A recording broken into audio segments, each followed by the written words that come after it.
Good morning student. आज हम geography का चैप्टर नंबर 4 एग्रीकल्चर स्टार्ट करेंगे।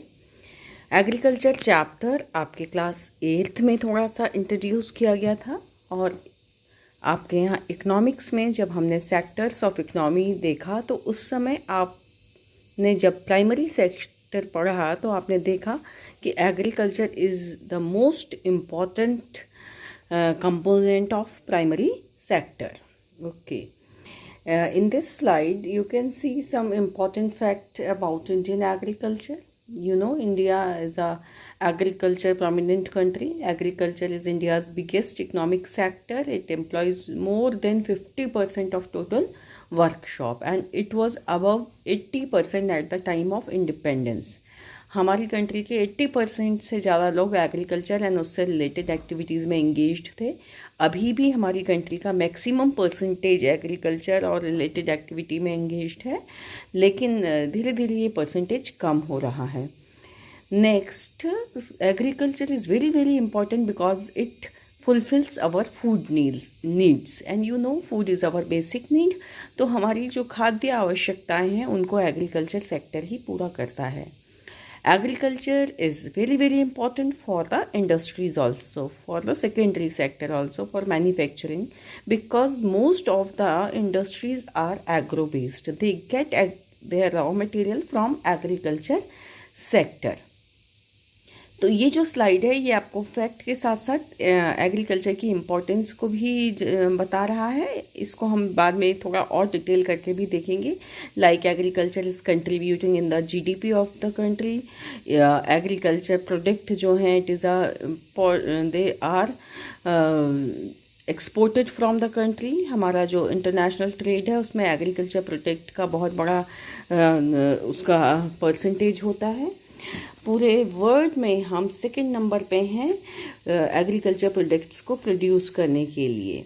और आपने चैप्टर 1 रिसोर्स एंड डेवलपमेंट में जो एक लैंड यूज़ पैटर्न वाला टॉपिक देखा था तो उसमें भी आपने ये देखा था कि हमारी कंट्री का बहुत बड़ा एरिया जो है दैट इज़ कल्टिवेटेड लैंड, यानी कि under agriculture. Now we will see the type of farming. Agriculture की टाइप्स, यू नो एग्रीकल्चर क्या है? एग्रीकल्चर इज़ इट इज़ इसका जो लिटरल मीनिंग होता है it is a tilling of land.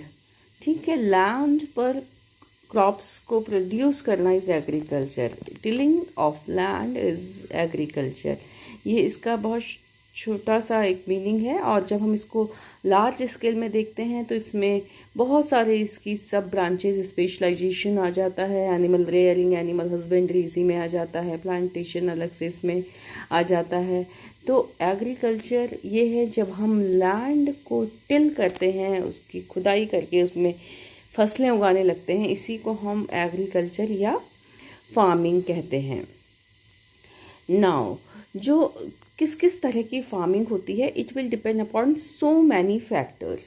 ठीक है, आप देखोगे, आप अपने एक्सपीरियंस से भी देख सकते हो कि अपने घर के आसपास देखो कि सारी जगह एक जैसी एग्रीकल्चर नहीं होती। आप अरुणाचल प्रदेश में देखोगे एग्रीकल्चर के तरीके अलग हैं। अगर आप आसाम से हैं या बिहार से हैं, यूपी राजस्थान से हैं, केरल कर्नाटक से हैं, तो आप देखोगे वहाँ पे एग्रीकल्चर के तरीके कुछ अलग हैं। तो जो ये टाइप्स ऑफ फार्मिंग हैं ये हिस्टोरिकली डेवलप होते हैं। ये ऐसा कोई जादू की छड़ी जैसा नहीं है कि अचानक से आप सोचो कि आज हम एग्रीकल्चर इस तरीके से कर लेंगे और कल हम दूसरी तरीके से। No, it's not like that. It depends upon so many factors. The first factor is physical environment, यानी वहाँ की लैंड कैसी है, वहाँ की सॉइल कैसी है, लैंड का स्लोप कैसा है, whether it is plateau area, whether it is plain area, इस सब पे डिपेंड करेगा कि वहाँ किस तरह की एग्रीकल्चर होगी। Technological know how. Technological know how means, technological know how का मतलब द मेथड ऑफ फार्मिंग। हम फार्मिंग के लिए हमारे पास क्या टूल्स, क्या इंस्ट्रूमेंट्स, क्या मशीन्स हैं, हम कितना एडवांस हैं, इस सब को नो हाउ कहा जाता है। इस पे भी डिपेंड करेगा कि एग्रीकल्चर किस तरह का है। एंड सोशियो कल्चरल प्रैक्टिसेस, उस जगह का सोशल बैकग्राउंड, कल्चरल बैकग्राउंड कैसा है, इस पे भी डिपेंड करेगा. तो these are the important things which decide the types of farming in an area. At present, there are 3 types of farming in India. One is primitive subsistence farming, intensive subsistence farming, and commercial subsistence farming. Let us understand these in detail. Primitive subsistence farming का मतलब क्या होता है? देखिए, ये 2 word से मिलके बना है. One is primitive, second one is subsistence. Primitive means old methods. When our agriculture methods are old, conventional, बहुत पुराने टाइम से जो मेथड चले आ रहे हैं, we are using them. That times it is primitive. Subsistence का मतलब for self, अपने लिए. हमारा एग्रीकल्चर प्रोडक्शन इतना होता है कि we can not sell it, हम उसको बेच नहीं पाते, अपने लायक ही करते हैं, इसको सब्सिस्टेंस कहते हैं. तो नेचुरल सी बात है कि जब हमारे खेती के तरीके पुराने होंगे, उस समय हमारा प्रोडक्शन ज़्यादा नहीं होगा और हम अपनी ही नीड्स को पूरा कर पाएंगे. तो इसको हम प्रिमिटिव सब्सिस्टेंस फार्मिंग कहते हैं. इसके फिर सब डिविजन्स होते हैं और it is practice on the small patches with the help of primitive tools. ये आपको दिखाई दे रहा है, प्रिमिटिव टूल्स हम इसमें यूज़ कर रहे होते हैं. हम इसमें फैमिली और कम्युनिटी लेबर को यूज़ कर रहे हैं, यानी अपने घर के सदस्य और आसपास से अपने पास पड़ोसियों को बुला के हम खेती में मदद लेते हैं. It depends upon monsoon, natural supply of water monsoon पे डिपेंड करता है, नेचुरल फर्टिलिटी पे डिपेंड करता है और नेचुरल चीज़ें ही एग्रीकल्चर के लिए रिस्पॉन्सिबल होती हैं. हम इसमें इरिगेशन, फर्टिलाइजर्स, पेस्टिसाइड्स, इन सब का यूज़ काफ़ी कम करते हैं. मैन्योर, जानवरों का जो गोबर है वो ही इसमें यूज़ किया जाता है.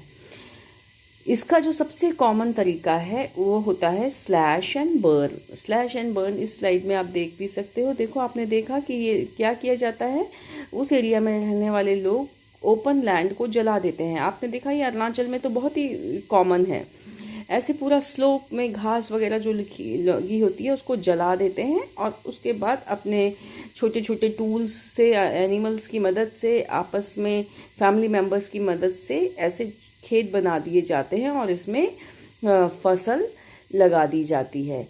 It is called slash and burn cultivation. They clear the patch, ये देखो, they clear the patch of land and produce crops to sustain their family. अपने परिवार के लायक इनको चाहिए बस. और धीरे धीरे जब लैंड की फर्टिलिटी कम होती रहती है, farmer shift and start cultivating same way in a fresh patch of land. और जब उनको लगता है क्योंकि फर्टिलिटी कम होने लगी, क्योंकि एक्स्ट्रा चीज़ें तो हम इसमें डाल नहीं रहे हैं, तो वो दूसरी जगह शिफ्ट हो जाते हैं और वहाँ पे सेम वे से एग्रीकल्चर करने लगते हैं. This is called shifting agriculture also. इसको शिफ्टिंग एग्रीकल्चर कहते हैं और इसके लोकल नाम भी कई जगह अलग हैं. जैसे नॉर्थ ईस्ट में इसका सबसे कॉमन नाम झूमिंग एग्रीकल्चर है. It is common in around all the world. सब जगह ये होता है वर्ल्ड में, केवल इंडिया में ही नहीं. दूसरा होता है इंटेंसिव सब्सिस्टेंस फार्मिंग.